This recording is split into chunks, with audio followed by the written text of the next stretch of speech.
Hey everyone, and welcome back to another Monster Hunter World video. This is my final video before I leave for Christmas.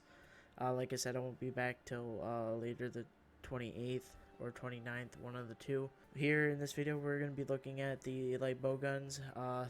Right now, I currently only have the Frost equipped, so you guys will be able to see me fight Diablos and just basically destroy them with a team. Honestly, it doesn't take that long at all.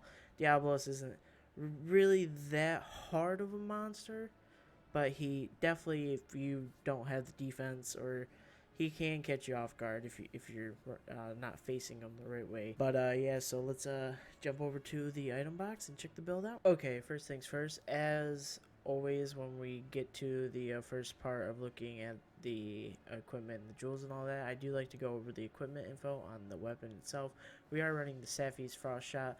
Now this will be the same for almost every Safi weapon, as long as it shoots the rapid fire for the specific element of thunder, water, fire, or lightning. This is how I would build the bow guns. So first things first, going over the attack, we have 364, sharpness nothing, affinity 15%, deviation very high, and then a level 4 gem slot with custom mods of 3 recoil suppressors and 1 power barrel. Now the awakening abilities are, as you would most likely expect, we have elemental capacity level 3, affinity increase 5, and then 3 attack increase 5s. Now I opted more to go for like the dual blade build along with the light bow guns. They're practically the same thing other than the awakening abilities. So we are running agitator to give us that extra 5% affinity, so we're always critting. Like I said, you're always critting because the monster's almost always enraged, unless you're not sending them into the walls. In that case, you're doing it wrong. For augmentations, now bowguns, with the light bowgun, it's a little weird with the Safi armor because you can opt for health recovery, or you can go for just straight up elemental up.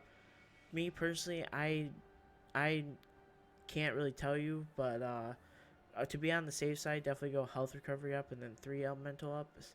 And honestly, if it seems like the recovery isn't that big with the bowgun, I think isn't big with the bowgun, I would just go all out elemental damage, so you can do as much damage as possible. And then looking at these skills, we have critical eye level 7, ice attack level 6, health boost level 3, blight resistance level 3, critical boost level 3, part breaker level 3, invade window level 3, agitator level 1 just for the crit, and then mind's eye ballistic level 1 just so our bullets don't deflect off monsters. So going over to the actual jewels and slots, we in the Safi's Frost Shot, we have a Frost Jewel +4. In the head, we have a Frost Jewel +4, an Expert Jewel 1, and a Vitality Jewel 1. In the chest, we have a Frost Jewel 1 and a Challenger Jewel 2. In the gauntlets, we have a Resistor Expert Jewel 4, and then 2 Destroyer Jewel 2s. In the waist, we have a Destroyer Vitality Jewel 4 and a Frost Jewel 1. In the legs, we have an Expert Jewel +4, a Mind's Eye Jewel 2, and a Vitality Jewel 1. Of course, leading with the Master Charm 4 and Temporal Mantle and Rocksteady Mantle. Really, nothing really changed with the dual blade build in this build. The only thing that would change with the dual blade build compared to this one is I don't have a Frost Jewel 4, so I had to put a Frost Jewel in the 4th slot.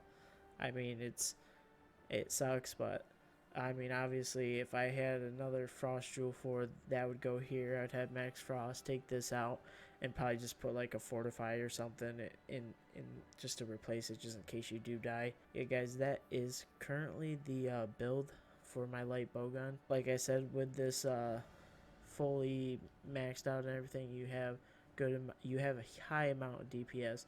You will have 60% or 100% affinity when the monster is enraged. You have 95 affinity when the monster isn't. So I mean, it's not like it's terrible. But yeah, guys, that's all. I'm gonna wrap it up here. I hope you guys have a Merry Christmas. If you guys did enjoy the video, as always, please like, subscribe, turn on notifications. Happy holidays, and I'll see you in the next one.